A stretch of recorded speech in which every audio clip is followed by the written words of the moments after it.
আসসালামু আলাইকুম ভাই, কেমন আছেন? আলহামদুলিল্লাহ। বেগম খালেদা জিয়া মানেই বাংলাদেশের গণতন্ত্র, বেগম খালেদা জিয়া মানেই বাংলাদেশের মানুষের মুক্তি, বেগম খালেদা জিয়া মানেই এদেশের স্বাধীনতা সার্বভৌমত্ব রক্ষার প্রতীক। সরকার পরিকল্পিতভাবে দেশনেত্রী বেগম খালেদা জিয়াকে আটকে রেখেছে সম্পূর্ণ অন্যায়ভাবে, অবৈধ মামলা দিয়ে, যে মামলার কোনো ভিত্তি নেই। মূলত সারা দেশের হাজার হাজার কোটি টাকা লুটপাটকারীদের কোনো বিচার হচ্ছে না, সরকারের ইশারায় তারা দেশের বাইরে চলে যাচ্ছে। অথচ দেশনেত্রী বেগম খালেদা জিয়ার নামে যে মিথ্যা কল্পিত মামলা অঙ্কিত করে বর্তমান অবৈধ অগণতান্ত্রিক অনির্বাচিত প্রধানমন্ত্রী প্রতিহিংসা চরিতার্থ করার জন্য আজকে বেগম খালেদা জিয়াকে দীর্ঘ সময় ধরে আটকে রেখেছে। নজিরবিহীন কাণ্ড। নিম্ন আদালত তাকে এই মামলায় 5 বছর সাজা দিয়েছিল, অথচ উচ্চ আদালতে যে এই মামলায় বেকসুর খালাস হওয়ার কথা ছিল, আমরা দেখলাম কি দুঃখজনক হলেও সত্য, উচ্চ আদালতে আরও 10 বছর সাজা বাড়ানো হয়েছে। আজকে বাংলাদেশের চোর ডাকাত খুনি সবার জামিন হয়, একমাত্র বেগম খালেদা জিয়ার জামিন হয় না। এই কারণেই হয় না, এই সরকার জানে বেগম খালেদা জিয়া বাইরে থাকলে সরকারের অস্তিত্ব, এই সরকারের গতি ঘুড়মাড় করে ভেঙে পড়বে। যে কারণেই সরকার আজকে বেগম জিয়াকে আটকে রেখেছে। ইনশাল্লাহ আমরা আন্দোলনের মধ্য দিয়েই বেগম খালেদা জিয়াকে মুক্ত করব।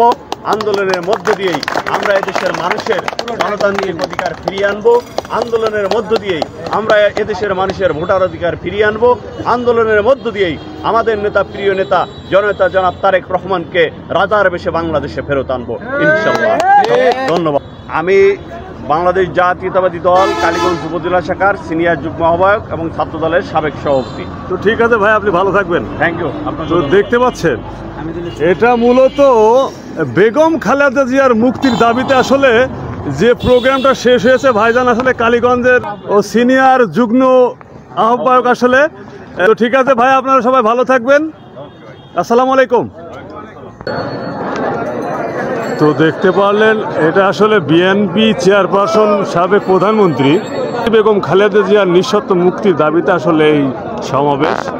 এখানে প্রধান অতিথি হিসেবে ছিলেন অ্যাডভোকেট বাবু নিতাই রায় চৌধুরী, ভাইস চেয়ারম্যান বিএনপি, এবং সভাপতিত্ব করেন আসলে অ্যাডভোকেট এম.এ. মজিদ, সভাপতি ঝিনাইদহ জেলা বিএনপি।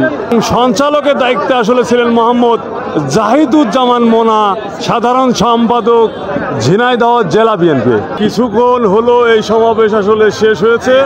দেখতে পাচ্ছেন সবাই বাড়ির দিকে আসলে রওনা হবে, তাই তো? হ্যাঁ, ঠিক আছে, ঠিক।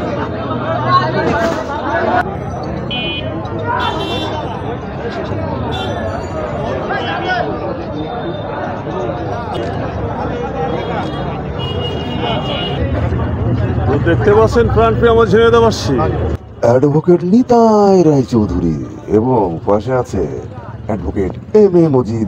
মূলত বেগম খালেদা জিয়ার মুক্তির দাবিতে আসলে এই বিক্ষোভ সমাবেশ এবং যে আলোচনাটা, এখানে উপস্থিত ছিলেন বিএনপির অ্যাডভোকেট নিতাই রায় চৌধুরী এবং এই সভার সভাপতিত্ব করেন অ্যাডভোকেট এম.এ. মজিদ, এবং সঞ্চালকের দায়িত্ব ছিলেন আমাদের প্রাণপ্রিয় মোনা ভাই। তো আসলে এই বিক্ষোভ সমাবেশ যে আলোচনা সেটা শেষ হয়েছে, দেখতে পাচ্ছেন।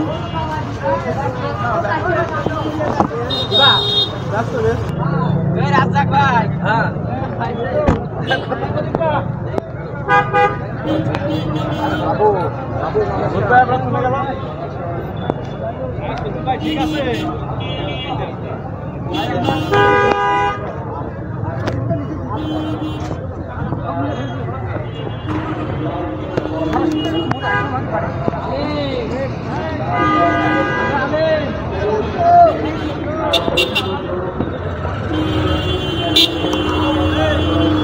তো মূল প্রোগ্রামটা হলো বেগম খালেদা জিয়ার মুক্তির দাবিতে আসলে এই বিক্ষোভ। আলোচনাটা ইতিমধ্যে একটু আগে আসলে শেষ হয়েছে, ঝিনাইদহ প্রেস ক্লাবের সামনে আসলে এই আলোচনাটা ছিল। তো সবাই ভালো থাকবেন। আসসালামু আলাইকুম।